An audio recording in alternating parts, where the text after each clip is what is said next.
Brian Johnson believes he can conquer death with this whole don't die religion, but there's only one man who's conquered death, and his name is Jesus Christ. Jesus ain't your run-of-the-mill prophet because he claimed to be God. He claimed to be the Son of Man. He presented himself as divine. The biggest question of them all, did the resurrection happen? To figure out this truly happened, we have to look at the evidence. So here are my pieces of evidence for one, the resurrection, but two, ultimately the Christian worldview.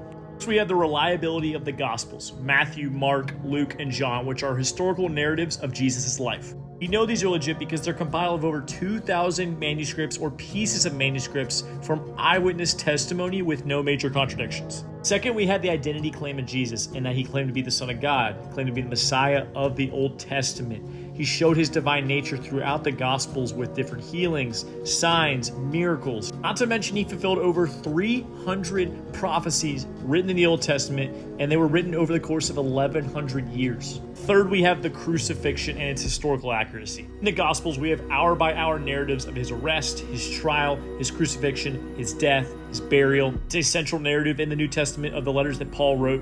And now we have archaeological evidence pointing to Roman crucifixions, not just having the written evidence to back it up, but the physical evidence too. Number four, we have the non-biblical sources for Jesus. The Roman historian Tacitus, or the Jewish historian Josephus, or even the Babylonian Talmud, which with the historians, they all point to Jesus' life being real, and with the Gospels, they all point to these events occurring in these cities all to be legit. And lastly, we have the resurrection. From Mary finding the empty tomb, to Jesus appearing to all the disciples, to Jesus converting Paul, who was one of the biggest Christian persecutors at the time, or to Jesus appearing to over 500 people after he resurrected from the dead. All of Jesus' disciples sticked to the story. 11 of the 12 of them died a martyr defending the faith. They all stayed true to the story, even during the reign of Emperor Nero, who persecuted so many Christians during this time. The resurrection and then Pentecost were two of the first dominoes that led to the widespread movement of Christianity to the point where 1/3 of the world today, 2,000 years later,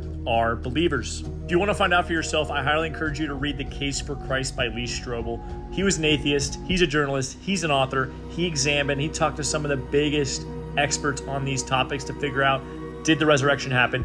Is Jesus who he claimed to be?